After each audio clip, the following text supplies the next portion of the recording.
Hey everyone, welcome in and thanks for joining me on This Week Ahead. Preparation is key.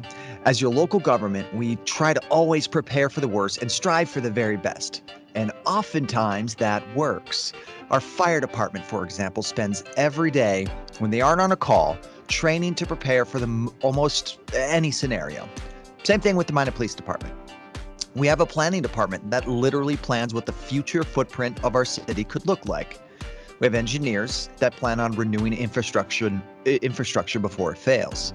And we have administrators and executives that all plan for all types of economic or social scenarios the future may bring. We plan, we prepare, we mitigate. It's one of our core functions.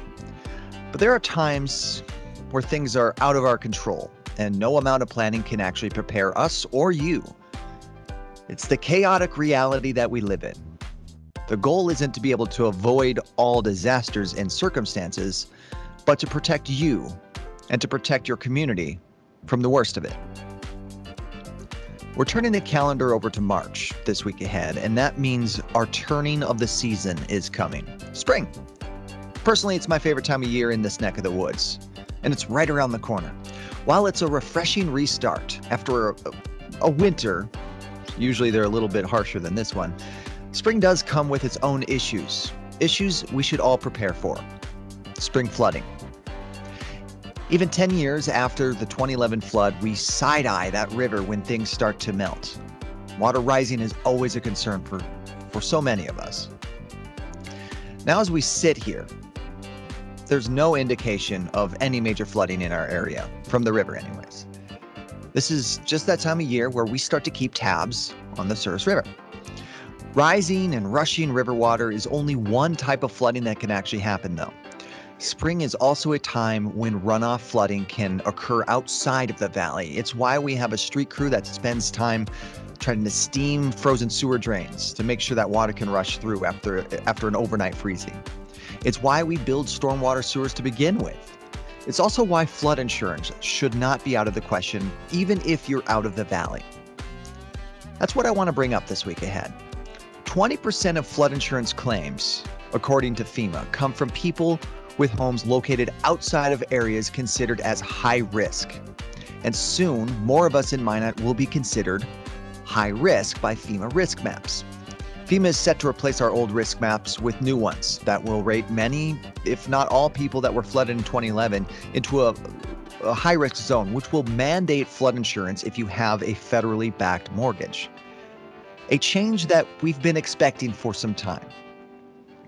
You don't need a mandate to justify insurance, though. That's kind of the point here. You should take time before spring rolls around to investigate if flood insurance is correct for you and your property. And that's because Mother Nature doesn't have a flood map. It's always good to be prepared. After all, preparation is key. Now, if we're going to talk about flooding, I think it is important to bring in Minot's floodplain manager, our city engineer, the guy that's responsible for all the good things that we do for the city. Let's start with that. It's Lance Meyer. Lance, how are we doing today? Hey, doing great, Derek. Thanks. Now, I want to be careful during this conversation when I use the F word, right? Because 2011, albeit about 10 years ago, is still fresh in many people's minds. And we're approaching spring, and that can cause issues of flooding, whether it's runoff or what have you. Aside from the obvious river rising scenario, what types of flooding do we typically see here in Minot, and how can we mitigate those risks? Actually, the typical flooding that we see, it's not from the river. It's from street flooding or backyard drainage issues, those sort of flooding instances that occur. So, I think the misconception that a lot of folks have, and rightly so, because you don't think about some of these other things, but I don't live near the river, so therefore I don't need flood insurance, or I don't have to think about flooding. But it's a serious risk that Minot residents and other residents all across the country have to face, and that's where flood insurance comes in.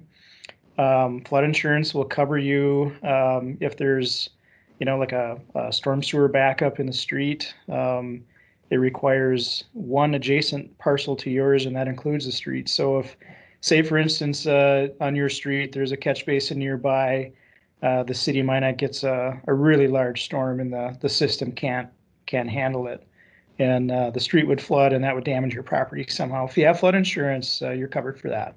If you don't have flood insurance, you're not. So that's why we recommend everyone look into it, and evaluate your risk and talk to your flood insurance agent about your options, and they'd be happy to help you. Yeah, our theme today is really preparation, and that's where flood insurance comes into play here. Is it's preparing for the worst, hoping for the best sort of situation. Right. Now, as a government, as a local government, we're spending millions, $1 billion on flood control, but we know that, as you said, some of our larger, more common risks, I guess we could say, is those acts of Mother Nature in between those big historic floods. As a local government, what are we doing to try to help people with some of these flooding concerns? Well, we've done a lot of work here lately in the last several years on fixing some of these neighborhood drainage issues. We just did a big project down by Dakota Square Mall to fix some flooding that would happen there at the intersection of 31st Avenue and 10th Street and some of the surrounding streets. We've done work over by Edison Elementary. We've done work over by 12th Street Southwest and 21st Avenue Northwest, for instance, over the years. So we've been trying to go back into some of these neighborhoods and design a storm sewer system to handle the urban growth that's occurred, in some of these areas since the 60s. And, now we're going back in and making sure that they have the adequate infrastructure. We also, in addition, we provide some support to folks if there is a drainage complaint. We look at it and see if we can help. A lot of times, when it comes, like neighbor to neighbor, some folks will call with a concern. Hey, my neighbor is pointing their sump pump lines or their gutter lines, towards my house. What are you going to do about it, city? Well, that's a private property thing, and we don't really get involved in that kind of stuff. And a lot of times it's just, I don't think people really know that they're causing an issue, and it's more of just neighbors need to go and talk to each other and work through some of those things. So, we have helped in some instances in that kind of regard. Not something we get involved with a lot, but we can if some folks ask for that. One of the other programs that we have a lot of staff time involved with in is the community rating system, or CRS, it's often called. We have all sorts of resources and programs that we've developed, make available to the public, either through your water bill. You'll see we work with the county on a hazard mitigation plan. We work with the state and others on developing programs to get information out to residents so that they can help them understand what flood risk means and what they should be looking out for and how to be prepared. Now, that CRS program is really important, especially for this next topic I want to bring up with you, Lance, because it raises awareness. It helps people understand flood risk and also can save them money. And that's going to be more important as we approach the reality, the inevitability that we've been talking about for maybe 5 years now. And that's the remapping from the FEMA risk map in our community. We've had this volley back and forth with FEMA, it seems, for a while. We've talked publicly about these pending changes with these flood risk maps before.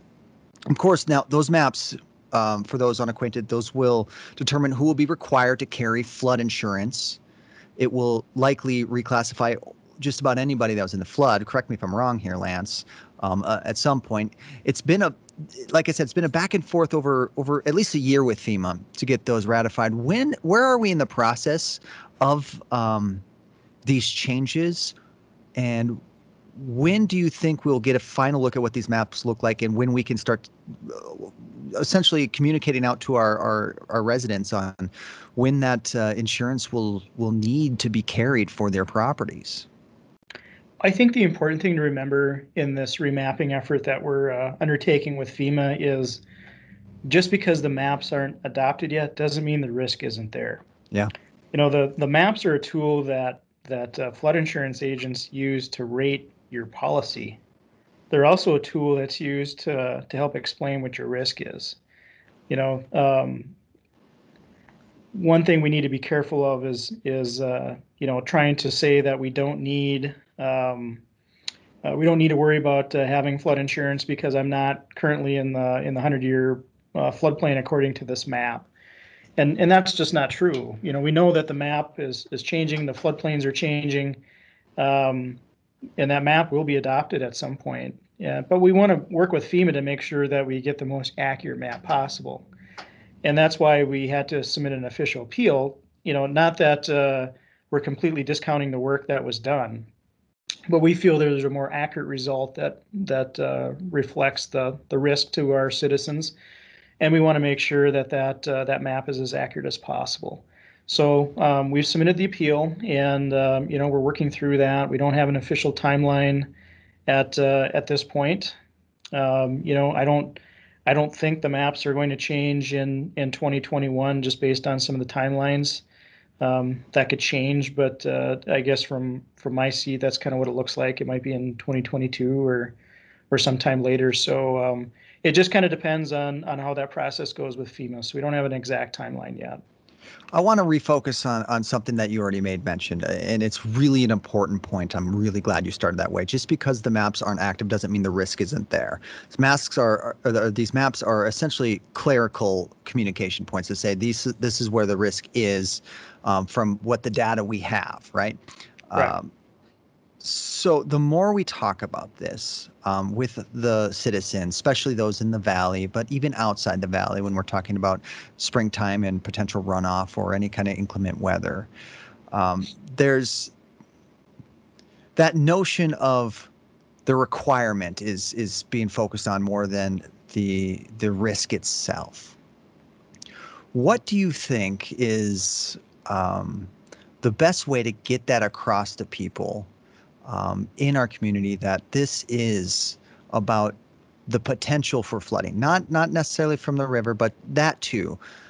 But what's your biggest pitch as the floodplain manager for people to contact their insurance representative to really dive into what it could, what the ROI for carrying this insurance would be? Well, I think FEMA puts out a statistic that I think is very telling. Um, in a typical 30-year mortgage, you have a 26% chance of having flood damage, right?